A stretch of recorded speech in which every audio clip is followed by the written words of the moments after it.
Hello, everyone. Welcome back to the TelcoBridges Podcast. We're here again with Morissette, VP of Client Technical Services and one of the founders of TelcoBridges. And in today's episode, we're going to talk a little bit more about the scripting capabilities in ProSBC. So, look, we've gotten a lot of, customers ask us and with whom we're working with on implementing kind of custom scripting capabilities. So I thought it'd be helpful to go over some of the pain points that we're able to solve with the scripting capability. Does that make sense? Absolutely. I was on a call this morning with a customer asking for new things. So it's every day. Perfect. So I think we can jump right in. We have 6 script types or topics that I want to cover today. And the first one is the maybe most basic one or more straightforward one, which is call redundancy and load sharing. As I understand it, customers often have multiple trunks to the same location. So can you talk a little bit about why they do that?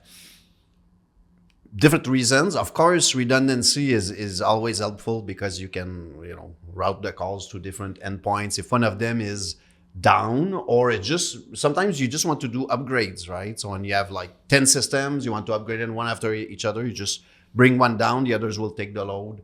So that's very flexible. That could be load sharing as well. So you load share amongst 10 different endpoints. They all can do the same function. So you just need to send a call to one of these devices. These are usually very specific cases of implementations where there's specific functions that these devices do. So you can have multiple that do those functions. Okay. Then when you go out also to the main network, to the carrier networks, well, then you could have multiple endpoints. If one is down for some reason, then it can go to the other. Very simple case and totally integrated in our systems. Great. So if customers want to have multiple trunks to the same location, that introduces kind of potential complexity with regards to how the SBC would route specific traffic. And can you help explain how the scripting capability in ProSBC allows to manage for that? So we have functions inside the scripts that are automatically enabled in our systems and decides you have multiple options. You can say I want to perfectly load share one call to the first system, one call to the second system, or you just randomize calls in the system to all the possible destinations. Right? Great. So that makes sense for call redundancy and load sharing. Moving on to the second topic, which is advanced routing. And so there's a variety of different ways customers want to route traffic. And of course, we see a plethora of different preferences across our customer base. I thought it'd be helpful to highlight some of the different routing schemes that we see and to kind of underscore what is possible and how flexible ProSBC can be. Sure. So we have one of them is ASR routing. So that's answer seizure ratio, right? So that means if some networks are not as good to pass the calls, you'll see this ASR go down, and then you can decide to route on networks which have more capabilities of answering these calls. Okay, so that these are simple script. It just need to enable the script in the system, nothing special. We have scripts about date and time. So some different functions can be done according to a schedule. So in our cases, we enter the schedule with a CSV file in the system, and then we can take action depending on any date and time we have. We have also the other one that we mentioned together was the trunk IDs. Okay, so when we go from networks to networks, sometimes you want to identify special networks, and we call it trunk IDs because it's SIP trunks usually, and then each one have their own ID informing that type of network. Right? This information sometimes you don't get directly from the network; it comes from further down the network. So then you get this data in your system as a trunk ID. We can see it also as sometimes we see CIC values. So there are different ways we can get this data, and it appears in different elements inside the SIP messages, right? And then we can extract this data and then take action. So either we decide on the outgoing networks according to this value, we can just add it back into the outgoing network, integrate it into the same or different elements of that, or we can also keep it as CDR data. That's helpful. That's a helpful distinction. So with regards to trunk IDs, for example, there's this notion that we can take the trunk IDs that came with the traffic and take action on them, or we can set trunk IDs within the ProSBC system for that particular customer, for the user of the ProSBC to manage the different trunks. Is that right? Yep, correct. What about this notion of being able to implement even more sophisticated routing via some external database? This opens up a lot of possibilities, right? So like I mentioned just before, we can load data in our system with CSV files, but accessing something from outside can be much more powerful, right? So we can send requests to external systems, and then they can do a database research, can add certificates like we talked the other day about stir shaken. There's no limit when we get there, right? So it could be rated calls. You can tell us what is the rate of this call. You can tell us how long you want to keep these calls going. It's very advanced, limitless, depending on the systems we interface with. Yeah, we've seen the external routing function be particularly interesting for many customers because the routing functionality we described just a few minutes ago comes down to implementing logic within the ProSBC. Correct. But once you move it to an external database, then all of a sudden it can be dynamic. It can change on a regular basis. It doesn't need to be updated by updating the logic every time. It can just be updated separately and then flow automatically and impact traffic on kind of a live ongoing basis. So that's been an interesting one. Correct. But even with the other types of scripts, usually the scripts are designed, installed in the system, and then you can adapt data, but directly from the interface, configuration interface, not in scripts or anything there, right? So it's like trunk IDs, for example, you could say, well, these networks are for this group of trunk ID, and you can just configure that in the interface, right? That's a super helpful distinction. I'm glad you brought that up. In an effort to make it easier to use these scripts, some of the inputs become editable via the interface, as opposed to having to go back into the script every time to make a change. Correct. That's what you mean? Very easy. That's a helpful distinction. Okay. Thanks, Luc. Moving on to the third topic that we've seen come up with some of our customers. We refer to it internally as know your caller. I think this one is pretty interesting. As I understand it, we had a customer whose end customer was experiencing this problem of certain VIPs receiving traffic from inside their organization that they did not want to receive anymore. And we were able to use kind of the easy, flexible scripting in ProSBC to solve that problem for them. Correct. Yes. Wouldn't you like to have this function yourself, right? So that's everybody will want to have this, right? But it's it just shows how far we can go with this type of system, and we're gonna see it happening in all kinds of other situations. We talked about branded calling. These things are becoming so important that we need to do this now, right? And they have successfully introduced this into our system. So this is great, very interesting function. Awesome. Moving on to the fourth topic that I wanted to discuss today and that customers have been asking us about is, of course, fraud prevention, a popular and important topic in our industry. And so there's two ways that we're able to solve or address or help our customers address fraud prevention using the ProSBC, right? There's this notion of using API calls to some external source of truth, or there's this notion of internalizing a black white list into the SBC itself. Is that right? Correct. So the black white list is a function that is integrated in the system. So you just need to activate this script. Again, you need to put a CSV file of all the numbers you want to have either blacklisted or whitelisted in your system.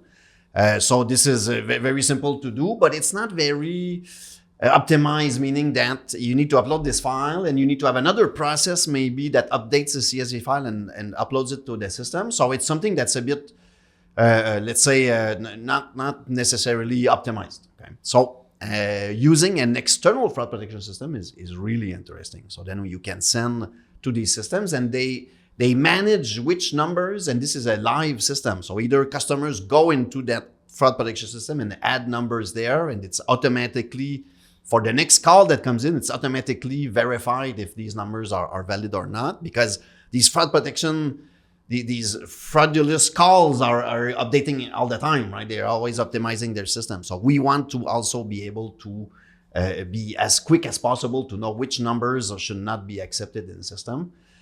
So these systems, external systems, where of course we interface with multiple providers of these systems, and we can make that work. Right? So. That makes sense. And this is the basis of Stir Shake, and once again, which we've talked about, is to have kind of this external source of truth with regards to what is or what are fraud numbers and fraudulent entities.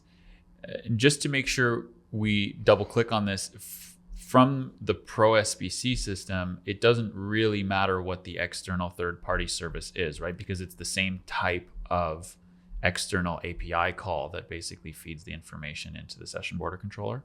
Exactly. So the data that is put in those external queries is different per provider, but the fact that the system is so flexible, it's very easy to integrate any interface. So that's why we have integrated already, tens of different external systems like that, because it's so easy to do, right? And we could, if someone comes up with a new, very intelligent system, we can for sure integrate with that as well. So. Yeah, we make that clear to new customers that whatever third-party kind of fraud service they prefer or want to use or have experience with is compatible with the ProSBC. Correct, yeah. Mm-hmm. The next topic on our list, Luc, so the fifth one out of 6 is SIP header manipulation. This is, of course, important for anybody that in our industry that works in kind of the SIP world. We have the ability via our scripts to manipulate, add to, change SIP headers. And my understanding is there's a variety of different ways SIP headers are used, but the way that I think about it is a lot of times they're just required in order to be interoperable with SIP trunk providers, and therefore making sure that headers are appropriate and work well and are implemented accordingly is particularly important. Is that right? You're absolutely right. And it depends on the network we install the system in. Each network have their own particularities. These SIP headers, there's some standard, of course, that have been there forever, but every time there's someone thinks of something new, well, we can add it to the SIP interface, like the origination of the call for 911 services, like the trunk IDs we mentioned before. So this is also stuff that passes in those SIP headers. And it evolves over time. So like we did in installations in France recently, they added attestation ID, origination ID, location number. All these things exist in some networks, but not all of them. So the regular SIP specifications don't include those necessarily, but it's very important to add them, and we can extract those information and either modify them, use them, or add them to calls in those networks. Understood. And there's an important interoperability element here too, as I understand it, whereby older systems that were set up before a specific SIP header was required have to interact with newer systems that then require a SIP header. And so it's important to be able to, add to the traffic from the older system in order for it to move along into the newer system, and SIP headers are key to doing that. Is that right? Exactly, and that's why we're all evolving our system all the time. So systems that have been deployed longer ago, maybe they're not allowed to add SIP headers for whatever reason. So, or it's difficult to add, or it needs software changes from coders of 10 years ago, right? So which is difficult to do. So yeah, you're right. For us, it's easy. Anybody can go and add these headers into the system, following rules, of course. It's quite important. And is there the same element of the SIP header manipulation being able to be changed via the interface as opposed to having to go into the script each time? Can you help people understand how that works in the ProSBC? Yeah, both are valid or available. I would say for SIP header manipulation, okay. So what we do is in the configuration, we decide if we want to do it or not, depending on some networks. But the functions are usually implemented in the scripts. Got it. Okay, that's helpful. And one more thing is between systems, we can add additional information to send between systems using the SIP messaging. So that adds functionalities or interrupt capabilities between systems that we deploy. Right. So look, our final kind of scripting capability that customers ask us about a lot is CDR manipulation. So it's related to SIP header manipulation. It's a similar function. CDRs are used for a variety of things, billing, namely, or reporting to a regulator or reporting to end customers. And we can actually modify what ends up in the CDRs using the flexible scripting capability in the ProSBC. Is that right? Absolutely. So our default mode of call detail records is really a flat file. So we just put data for every single call that comes in the system, when it starts, when it ends, who does it connect to. So it always gives that information. There's a default set of parameters that are automatically in the system. We have a list of hundreds of parameters that can be added to our regular call detail records. But in addition to this, we can also use our scripting to get additional data and also put that into the CDRs. So it could be incoming data from SIP headers, as we mentioned before. It can be a routing decision that is taken in the system and say, okay, we took this route. This is what we tag it with. It could be an algorithm that we do in our scripts to say, well, if this case happens, then add this value. If it could be a prefix on a number, it could be anything you want, actually. I can imagine this would be especially interesting for customers that need to do a little bit of analysis on their CDRs. And so once that traffic is kind of labeled live as it gets registered in the CDRs, it makes any analysis, again, for billing or for end customers, particularly easy to produce because it's all done automatically. Correct. It could also be a fraud element, right? If we think the call is a fraud, we don't necessarily want to drop it, but we want to put it in our system, and then they could be post-processing on, is this really fraud? Are we doing the right thing? So yeah, very interesting. Thanks, Luc. I think that provides a really good overview of our scripting capability and some of the key functions that our customers have been asking about. For existing customers interested in using scripts to perform some of the things we talked about, please refer to the ProSBC documentation page for more information. And you can check out the ProSBC forum, which has a number of pre-built scripts that Luc's team put together that can be, simply copy and pasted into your ProSBC systems. And for any potential new customers interested in exploring ProSBC, please head to our website to download your free SBC trial today.